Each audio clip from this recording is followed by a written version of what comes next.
Euh, Bonsoir, Coach Loss. Bonsoir, Leader TV. Voilà. Ça fait votre deuxième expérience à San Pedro. Oui. Voilà, pour la deuxième édition de la formation en crypto. Oui. Voilà. Dans un premier temps, je vais vous demander quelles sont vos impressions, voilà, par rapport à cette formation. Déjà, il faut dire merci à ceux qui ont fait le déplacement. Voilà. Étant à Gagnoa, parce que j'ai fini la formation d'Abidjan. J'ai été à Gagnoa, c'est de Gagnoa que je suis arrivé ici à San Pedro. Voilà, pratiquement c'était le même nombre de personnes. Voilà, mais cela n'a pas ralenti notre enthousiasme à venir dispenser la formation. Justement. Voilà, et donc parce qu'il y en a qui ont fait le déplacement depuis même Soubré, depuis Grabo, pour être ici. Donc nous aussi à notre niveau, quitter à Boaké pour venir ici. Alors il fallait qu'on le fasse parce que l'intérêt ici, c'est de dispenser la connaissance. Alors cette connaissance-là, alors une énième fois, la connaissance ne sera jamais la même. Alors, je dis toujours cela. Il dit par exemple, quand vous partez à l'école, alors il se trouve que tu peux avoir le même livre de mathématiques, mais il y a plusieurs professeurs de mathématiques. Alors, les élèves vont s'attacher plus à un certain professeur de mathématiques par rapport à un autre. Or, ils ont été enseignés dans les mêmes universités. Pourquoi? C'est une question de pédagogie et de manière de rendre ce qu'on a appris. C'est ça qui fait la différence entre les formateurs. Et ceux qui sont aussi amenés aussi à donner ce qu'ils eux-mêmes ils font. Parce que la plupart des gens aiment garder les informations. Moi, j'ai le principe de tout donner. Et maintenant, l'univers, c'est à l'univers de me rendre l'appareil. Voilà ce que je pouvais dire déjà d'entrée de jeu. D'accord, merci bien. Maintenant, particulièrement, parmi ces étudiants, il y a deux qui font leur première apparition. Oui. Voilà. Comment vous trouvez leur réaction? Quelles sont vos impressions vis-à-vis par rapport à eux? Déjà, l'enthousiasme que j'ai remarqué, ça m'a déjà plu. Voilà, le fait déjà ils sont d'abord très intéressés. Justement. Et ils posent assez de questions et des questions très pertinentes. Parce que ces questions-là nous poussent à aller dans nos derniers retranchements. Justement. Pour aller chercher les informations, même les informations cachées. C'est ça. Pour envoyer. Alors, ça commence à parler à ceux-mêmes qui avaient déjà fait la première formation. Ils disent, ah, ça, on n'avait pas appris. Hein. Les secrets qui sortent. C'est en fonction des questions, en fait. Justement. Voilà, le module est là. On fait le module, mais en fonction des interventions des uns et des autres, certaines informations sortent. Et donc, c'est ce qui est intéressant au cours d'une formation de groupe. Vous pouvez faire une formation en ligne, c'est très intéressant. Mais lorsqu'on fait une formation de groupe, vous revenez encore, vous allez apprendre parce que la question de X peut orienter Y. Donc, c'est ce que nous avons constaté ici. Et donc, nous remercions les participants qui ont fait tout pour nous poser aussi des questions vraiment qui nous ont poussé à vraiment donner aussi le meilleur de nous aussi. Justement. Voilà. D'accord. Mais on a souvent dit que la crypto-monnaie, c'est pour les jeunes. Qu'est-ce que vous pensez de cette assertion? C'est faux. C'est pour les jeunes quand les jeunes s'intéressent. Mais j'ai été à l'université moi-même. J'ai causé avec 2 ou 3 jeunes filles et garçons. Je leur ai posé la question, tu as déjà entendu parler des crypto-monnaies? C'est crypto quoi? Il dit, tu n'as jamais entendu parler des crypto-monnaies? Il dit, mais toi qui es dans le centre de la connaissance, tu n'as jamais entendu parler du... Il dit, mais toi tu fais quelle filière? Maths info. Donc ça veut dire que tu fais économie, non? Donc tu ne sais pas que les choses sont en train d'évoluer, que l'argent est en train de changer de forme. Tu n'as jamais entendu parler de ça. C'est Orange Money, c'est ça, la Somata, tu connais. Alors vraiment, il faut chercher la connaissance. Et aujourd'hui, c'est ce qui est bizarre. Quand on voit aujourd'hui, le monsieur, il est dans un certain âge, mais il a quitté très loin Soubré pour venir faire cette formation. Alors, quelqu'un qui va le découvrir sur la chaîne, en train de parler de formation de crypto-monnaie, et il a dit dans son témoignage, il avait l'habitude de travailler avec d'autres personnes. Voilà, mais cette fois-ci, avec la formation, il est autonome. Alors, il peut être assis sur son lit, acheter ses monnaies, être assis sur son lit et vendre ses monnaies. C'est ça la chose la plus importante. Et aussi, il peut rester là pendant qu'il fait aussi ses activités aussi de plantation et tout, et puis se projeter dans 5 ans, voilà exactement l'argent que je vais récolter, outre ce que je fais comme activité quotidienne, par rapport à tel genre de crypto-monnaie que j'ai acheté. Et quand j'ai étudié comment on appelle, le potentiel de ces crypto-monnaies, alors ces crypto-monnaies peuvent m'apporter ça. Alors comment il a appris ça? Pendant qu'auparavant, il avait son portefeuille qui était rempli d'une centaine de crypto-monnaies et des crypto-monnaies qu'il ne peut pas envoyer quelque part. Mais aujourd'hui, il va aller balayer toutes ces crypto-monnaies-là, peut-être même des crypto-monnaies véreux même qui pouvaient prendre des choses dans son compte. Voilà, parce qu'il ne s'agit pas de dire qu'il y a un contrat que tu prends pour venir mettre dans ton trésor falé. C'est comme si tu es en train de donner l'accès dérobé à quelqu'un. Tu ne le sais pas. Alors, il va se défaire de toutes les crypto-monnaies qui ne sont pas utiles. Et lui-même, il le disait, on n'a pas besoin d'avoir une centaine. Même 5 crypto-monnaies peuvent changer ta vie. Alors, c'est ça.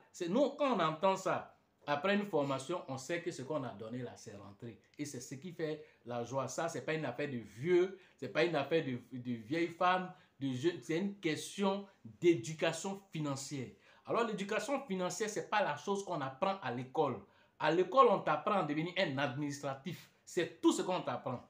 Mais on ne va pas t'apprendre à épargner dans le sens de créer de la richesse. On ne t'apprend pas ça. Même à Harvard, on ne va pas t'apprendre ça. Robert Kiyosaki le dit tout le temps.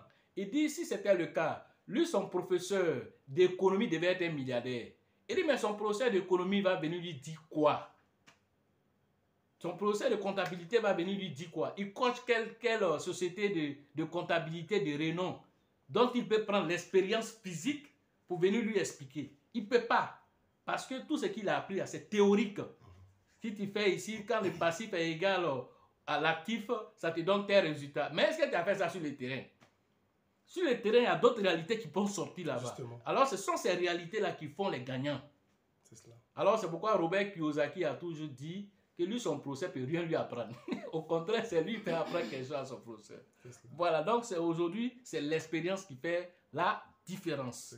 Donc, voilà ce que je peux dire par rapport à l'intervention de ceux qui sont venus à cette séance de formation. D'accord. Là, vous parlez tout à l'heure du leader Zohré, qui est venu de Soubré, qui a bravé la fatigue, le poids de l'âge, qui est venu malgré ça. En tout cas, nous en sommes très heureux. Maintenant, San Pedro, quelles sont vos impressions de la ville et des cryptophiles de San Pedro? Puisque déjà, vous avez un premier groupe, c'est vrai, ils ne sont pas venus, puisqu'il y a un qui voulait revenir, mais qui a eu malheureusement des contraintes. Je veux parler du leader Traoré, déjà, que nous saluons au passage. Voilà. Mais qui, je crois bien, compte revenir à la 3e édition. Voilà. Vous avez rencontré ces personnes et aujourd'hui, vous rencontrez encore d'autres personnes. Quelle est l'impression que vous avez au sujet des cryptophiles de San Pedro que vous avez déjà connus, généralement? Ce que j'ai remarqué, c'est que les gens sont beaucoup intéressés. Les gens sont beaucoup intéressés par la crypto-monnaie, mais c'est que peu sont les personnes qui prennent l'initiative. Ils sont beaucoup intéressés, mais peu sont les personnes. San Pedro est une grande ville. C'est une ville portuaire. C'est une ville où la ville est chère. Alors, quand vous venez à la crypto-monnaie, ça peut vous faciliter la vie. Alors, s'ils ont compris ce message-là, alors je pense que c'est un atout majeur pour la ville, le fait d'avoir cette formation et de trouver un formateur qui quitte, c'est-à-dire que toutes ces activités pour venir jusqu'à San Pedro pour distiller cette information. Alors, on devrait sentir cet engouement. Mais ce qui est bizarre, ce que je ne comprends pas même, ce n'est pas une affaire de San Pedro, mais ce que je ne comprends pas dans le monde de la crypto-monnaie et de ceux qui s'intéressent, c'est que c'est lorsque le marché est en train de monter, c'est là les gens courent pour dire qu'ils veulent faire formation, ils veulent acheter des pièces. Non, c'est au moment là où le marché est descendu actuellement là, ou même peut-être il va continuer à descendre. C'est en ce moment on prend notre panier et on vient sur le marché pour venir faire les emplettes. Alors, si tu prends ton panier, que tu t'amènes Light Rabbit dedans, tu prends ton panier, tu t'amènes Shiba Koji dedans, tu as fait quoi? Hein? Tu t'amènes Grenouille Coin dedans, Souris Coin. Souris Coin dedans, tu as fait quoi? Maguia Inu. Marguia Union. Tout ça là, tu t'as à mettre dans ton panier. Et toi, tu t'as à t'asseoir devant ta copine, devant ta femme en train de mentir là-bas. Que non, dans 5 ans, c'est gâté, c'est gâté. C'est quoi qui est gâté? 5 ans même là, c'est même pas sûr. Même Marguia Union là même. Un fois, tu vas prendre ça encore dans ton portefeuille, tu vas rien comprendre dedans. Donc, c'est dommage de constater que les uns et les autres ne prennent pas la formation au sérieux. En Côte d'Ivoire, ici, les statistiques ont démontré que nous sommes autour de 546 000 personnes qui faisons l'activité des crypto-monnaies. 546 000 personnes. Alors, ce n'est pas petit. C'est aussi, quand on regarde par rapport aussi aux 25 millions d'habitants en Côte d'Ivoire, c'est comme une goutte d'eau dans la mer. Justement. C'est comme une goutte d'eau dans la mer. Alors, ceux qui viennent faire les formations, vous devez vous considérer comme des privilégiés. Parce que tôt ou tard, ils vont se réveiller. Ils vont se réveiller. Et quand ils vont se réveiller, quand ils viendront, les coûts de ces formations ne seront pas au même coût aujourd'hui. Ça, je préfère vous le dire dès maintenant. Ce ne seraient pas les mêmes coûts. Parce que nous-mêmes, nos occupations seront telles de sorte que ce sont les institutions même qui vont nous appeler. Mais là où le gouvernement m'appelle pour dire va enseigner tel ministère ou va former tel groupe d'entreprises.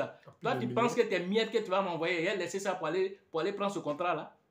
Alors, c'est quelqu'un que moi j'ai enseigné, que je vais dire, bon, leader TIB, laisse tes activités, va former le groupe de tel truc, parce que ça fait partie de nos aspirations. On a déjà mis en place en ce moment la structure LL crypto-monnaie officielle qui donne des cours au quotidien. Ce n'est même pas à faire. Mais quand nous, on vient en ce moment-là, ces conférences, nous, on organise. Ces conférences, nous, on organise et tu vas payer pour venir prendre information. Les gens vous font payer pour prendre même simplement information, tu payes. Et puis, tu n'as rien compris même d'information. Tout ça, là, ça vient. Quand nous allons atteindre les 100 000 abonnés sur notre compte YouTube, alors nous avons décidé que nous allons lancer une grande conférence en Côte d'Ivoire et internationale même. Parce que d'autres vont peut-être quitter en France, en Italie, comment on appelle, même au Burkina, au Bénin, en tout cas, partout dans le monde, même aux États-Unis, pour venir à cette conférence parce que non seulement ça serait une conférence B2B, c'est-à-dire des échanges entre partenaires aussi, créer aussi des affaires et aussi en même temps aussi des informations de qualité aussi vont sortir là-bas aussi. Donc tout ça, ce sont des ambitions que nous sommes en train de nourrir. Alors toutes ces formations que nous sommes en train de créer, là, alors tout ça là, c'est en préparatif de tout ça que nous sommes en train de faire. Alors comme l'idée Zoé aussi a dit, alors c'est une famille qui s'est créée ici. C'est une famille qui s'est créée et cette famille-là va continuer à grandir et ses membres vont grandir tout en étant à chaque formation venir encore lier encore ces formations, c'est-à-dire que lier les liens, solidifier les liens de sorte que lorsque ces événements arrivent, on sait qui sont les fondateurs, qui sont les piliers sur lesquels nous pouvons compter. Quand on dit San Pedro, on sait qui est là-bas. C'est juste. Quand on dit Abidjan, on dit voilà, Abidjan, c'est 10 communes, c'est 20 communes, on s'en fout. Quand on dit Abidjan, on dit Bill, on dit Georgette, on dit Elisabeth. Quand on dit San Pedro, on dit, comment on appelle, leader Sengo, leader TB Joseph. Donc, toutes ces personnes-là, ils se connaissent. On n'a pas besoin d'imaginer ça. Quand on dit Burkina, on sait que c'est Dieu donné qui est là-bas. Quand on dit Togo, on sait qu'Abraham est là-bas. Quand on dit Man, on sait que Niawa est là-bas. Et tout ça, c'est ceux-là, avec nos idées communes, on va sortir quelque chose qui va aider l'Afrique. Voilà un peu nos objectifs. Voilà. Ok. Donc, si nous comprenons bien, c'est d'une manière implicite un appel que vous lancez à San Pedro pour un réveil à la formation et à la crypto-monnaie, pour ne pas que ce projet-là gigantesque, ça lui passe au-dessus de la tête. Effectivement, pour ne pas que ce projet lui passe, parce que en vérité, nos formations que nous donnons, en fait, c'est du social que nous faisons. Ça, je vous l'avoue, quand vous regardez le contenu que certains donnent, c'est les formations 2 à 5 francs. Ça, je ne vais pas vous mentir. C'est les formations 2 à 5 francs ils font. Alors, nous, les formations que nous faisons, c'est un kit où, quand tu quittes là, en vérité, tu es prêt. Tu es prêt, mais cela ne veut pas dire qu'une autre formation, là, si tu ne viens pas, que ce que tu as appris là-bas, là, ça reste éternel. Les informations changent. Faut mettre à jour. Les informations changent au jour le jour. Peut-être même on a fini de faire la formation aujourd'hui. Dans une semaine, d'autres informations vont déjà faire que... Vous avez vu le staking qu'on a fait aujourd'hui? Justement. Ça a quoi à voir avec le staking qu'on avait fait la dernière fois? Bien. Hein? Haut de gamme. Ça n'a rien à voir avec ce qu'on a fait la dernière fois. Alors ceux qui n'ont pas été la dernière fois, qui disent non, je connais Staking, je connais, ils vont se retrouver même, non seulement la plateforme même peut changer, les données peuvent changer, la méthode d'application pour pouvoir rentabiliser peut changer. Maintenant, comment toi tu mets ces stratégies en place avec tous ces changements si tu n'as rien appris et que tu es resté avec les anciennes informations d'il y a 6 mois? Tu fais quoi avec ça? Tu te réveilles même là, la plateforme sur laquelle même peut-être tu allais faire tout ça, la plateforme comme FTX, il a fermé. Tu vas aller te plaindre à qui? Voilà des choses qui peuvent arriver quand on manque de formation ou bien quand on dit on sait tout. Voilà ce que je peux dire, voilà, sur vraiment le comportement des uns et des autres, pas forcément ceux de San Pedro, mais à San Pedro, nous lançons en même temps l'appel pour que la prochaine édition, vraiment les gens puissent être plus nombreux et plus à l'écoute aussi, afin de pouvoir profiter, car on veut ou on ne veut pas, le numérique est en train de prendre le dessus et les choses sont en train d'aller résolument vers la crypto-monnaie. Alors, une information pépite aussi a été donnée. Je ne vais pas dire ça ici aussi. Ça aussi, je ne vais pas dire ici. Voilà. Voilà. Ceux qui ont fait la formation et cette information pépite, ils vont profiter de ça. C'est 6 mois ou bien peut-être 2 ans après qu'ils sauront qu'une information pépite avait été donnée en son temps. Et on s'est positionné, voilà, nous on est en train de profiter maintenant. Et ils ne comprendront pas. Profiter avant le bout de rang. Avant le bout de Avant rang. le bout de rang. Donc c'est ça aussi qui est la formation aussi. Parce que c'est de venir prendre les formations. Pourquoi aujourd'hui les États-Unis sont les États-Unis? Ils sont les États-Unis parce qu'ils collectent les informations et ils vont anticiper, peut-être même si 10 ans. Je vais vous donner un exemple. Le film Avatar, pour ne pas faire de publicité, mais le film Avatar que nous avons regardé, alors si je vous dis que le réalisateur de ce film Avatar, James Cameron, avait déjà écrit le scénario d'Avatar 15 ans avant que ça vienne sortir sur les écrans. Et puis 15 ans avant, là, il a fait le 1, il a fait le 2, il a fait le 3, il a fait le 4. Avant même que ça vienne sortir, tout le scénario est écrit 15 ans avant. Maintenant, les technologies qui devaient rentrer dans le film, alors il a dit en ce moment, la technologie là n'était pas encore prête. Il a dit que l'avancée technologie n'était pas encore arrivée là-bas d'abord. Mais lui, il sait dans 15 ans, cette avancée technologie sera là et le film va sortir. Et c'est ce qu'il a fait. Bientôt, les gens vont voir les 2 sorties. Ils vont penser que c'est maintenant qu'ils sont en train de faire. Le scénario est écrit il y a 15 ans derrière. Et tout ce qui va se passer est déjà fait. C'est les acteurs qui vont venir choisir avec la technologie qui va avec. Je vous donne encore une autre information. Le film Retour vers le futur, qui est un film qui parle du voyage dans le temps. Alors, dans ce film-là, il y a des secrets cachés là l'intérieur. L'attaque qui s'est passée aux États-Unis, des tours jumelles des États-Unis, Wall Street Center, cette information était dans ce film, on va dire près de 20 ans avant que l'événement ne se produise. Et toutes les scènes avaient déjà prédit ce film, comment les tours devaient être attaqués. Toutes les informations avaient été données dans ce film. Alors vous comprenez jusqu'à quel niveau l'information est importante. Alors le décryptage de ces informations-là, c'est ce qui fait aujourd'hui que les États-Unis sont numéro 1 et ils resteront numéro 1.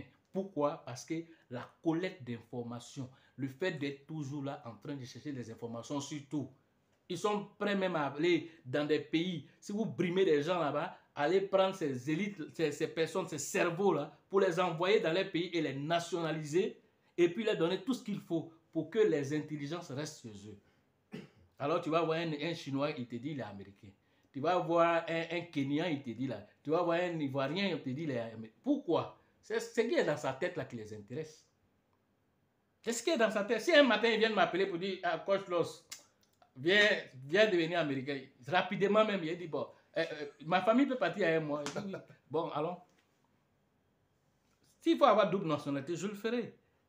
Parce qu'une chose est sûre, ceux qui ont l'information, c'est eux qui vont contrôler le monde. Aujourd'hui, vous avez l'information des crypto-monnaies avant que ça devienne évident. C'est-à-dire quelque chose d'évident pour le monde. Je dis toujours, l'information, il faut profiter avant que ça devienne évident. Ce n'est pas un slogan, c'est un fait. Alors, l'information qu'eux ont bénéficié aujourd'hui au cours de cette formation, dans 6 mois, ils vont pouvoir capitaliser ces informations. Dans un an, ils vont pouvoir capitaliser ces informations. Alors, quand je faisais la formation, au moment, je crois que c'est la 3e édition à Abidjan, alors certaines informations étaient là en ce moment. L'UNCE venait d'avoir ces petits trucs bizarres. Mais en ce moment, on a donné l'information. On dit, ah les gars, prenez. Ah, mais quelque temps après, quelqu'un n'a pas fait plus de 2 millions à Abidjan là-bas. Et puis, c'est même pas quelqu'un qui est fort. Et puis, c'est un vieux encore. Je précise encore. C'est un vieux encore. Il a frappé fort. Et quand c'est monté, il a frappé plus fort encore. Est-ce que vous comprenez? Parce qu'il a su profiter de l'information. À cette période-là, il y a une crypto-monnaie qu'on appelle Liquid Block qui venait de sortir, il venait de finir son ICO. Alors, on a frappé fort là-bas encore. C'est de ça qu'il s'agit. Donc, si vous ne venez pas à l'information, vous allez venir et vous allez enrichir ceux qui ont eu l'information avant vous. Voilà le vrai point. Là, c'est clair. Voilà. Là, c'est clair. Comme quoi, ça justifie une pensée d'un enseignant à la retraite que je connais bien, M. Kwame Alphonse Oufoué, qui dit que la liberté passe par l'information. La liberté passe toujours par l'information. Oui. D'accord, coach, merci bien, on va finir. Mais avant de finir, je voudrais que vous lanciez un appel aux autorités de la ville, aux jeunes de la ville, aux travailleurs, aux fonctionnaires, aux élèves, aux étudiants. Un appel véritablement vibrant à la formation. L'appel que je peux dire, c'est de venir, comment on appelle, chercher les nouvelles technologies, chercher à comprendre que de rester là et à dire des choses sans comprendre ce qui se passe. Le monde est en train d'aller vers les crypto-monnaies. La Centrafrique a démontré cela. Alors, si vous vérifiez les choses, vous allez vous rendre compte que la Centrafrique, dans les 10 prochaines années, risque d'être un pays d'élite. Pourquoi? Parce que ils vont mettre la blockchain, l'étude de la blockchain c'est-à-dire que dans le primaire même d'abord. Avant même d'arriver à l'université, l'enfant sait c'est quoi blockchain. Il sait ce que blockchain peut faire. Il sait ce que crypto-monnaie peut faire. Alors, un tel enfant qui arrive à l'université, il ne va pas devenir un développeur d'application. Certainement. Il ne va pas nous sortir des applications décentralisées qui vont changer le monde. Ce n'est pas des futurs Mark Wahlberg qu'on est en train de chercher. Ce n'est pas des futurs Josh Bezos que nous sommes en train de créer comme ça. Alors, c'est la même chose qu'on peut faire aussi dans nos différents États ici. Il faut pousser les gens à aimer. Alors, toi, tu ne comprends pas. Tu as la possibilité, même dans ton établissement, tu as un établissement. Tu peux créer une journée porte ouverte. Appelez Coach Loss. Venez vraiment instruire un peu, que ce soit professeur ou bien élève. En tout cas, venez faire une conférence sur la crypto-monnaie pour quand même donner l'information. C'est un peu comme ça que ça rentre dans les mœurs. Et par la suite, maintenant, le gouvernement, étant aussi regardant sur ces aspects-là, va commencer à formaliser en mettant des lois autour des choses. Et donc, du coup, vous, en tant qu'établissement, vous, en tant qu'institution, toi, en tant que maire, toi, en tant que député, toi, en tant que préfet, qui commence à initier ces genres d'initiatives pour la jeunesse dans ta zone, non seulement ça devient quelque chose que par la suite, le gouvernement même va te voir comme un précurseur. Alors, on va dire, mais lui, il connaît ceux qu'il faut voir si on veut faire avancer les choses. Alors, c'est aussi la jeunesse aussi qui profite. Parce qu'à partir de la blockchain, les gens ne voient que la crypto-monnaie. Mais la blockchain peut gérer pas mal de situations. Je vous ai expliqué ça au cours des formations ici. C'est que la blockchain peut résoudre comme problème. On va, comment on appelle? Lutter contre la fraude. Lutter contre la fraude. Quand on va, par exemple, dans les mairies et que, par exemple, tu as besoin d'extrait de naissance, tout ça, la blockchain peut gérer toutes ces choses-là. La blockchain peut gérer et puis on ne peut plus falsifier. Hein? Les informations, on peut les archiver dans la blockchain et les rendre infalsifiables pour dire quelqu'un qui est venu faire René Caillé pour changer de... Il ne peut plus changer de nom. Il ne peut plus changer de formation. À l'hôpital, ce qui se passe là-bas, dès qu'un enfant naît, toutes les informations sont mises dans la blockchain directement. Ni le chef, le médecin majeur, ni le doyen ne peut changer des informations. Alors ces informations, quand la mère a perdu le carnet, elle vient seulement mettre son code. On lui sort ces informations, elle prend et ça va faire ses trucs avec ça. Voilà plein de choses que la blockchain peut faire. On ne va pas citer tout ici, c'est pour donner juste la sémence, pour que chacun commence à réfléchir, pour savoir ce que et se faire que la crypto-monnaie, ce n'est pas seulement que la monnaie pour les échanges, les transactions, mais il y a une technologie qui est derrière et elle est très efficace. Voilà un peu ce que nous pourrions dire et j'espère que la prochaine édition, nous allons refuser du monde ici à San Pedro. Merci, coach. Voilà. Merci, coach. L'interview était, j'allais dire, plus qu'un enseignement. Merci beaucoup. On est très heureux de vous recevoir ici. Oui. Et puis surtout, joyeux anniversaire à vous. Merci nous beaucoup. saluons aussi le coach Las. Oui. Vraiment, on a espéré qu'il soit parmi nous. Oui. Malheureusement, son calendrier a fait qu'il n'a pas pu être ici. Mais nous espérons le voir peut-être une autre fois. Inch'Allah. Voilà, et nous saluons vraiment la chaîne LL Crypto Invest. Oui. Et nous souhaitons vraiment plein succès, prospérité et vraiment qu'elle ait une audience très, très, très, très large. Merci. Merci et à la prochaine.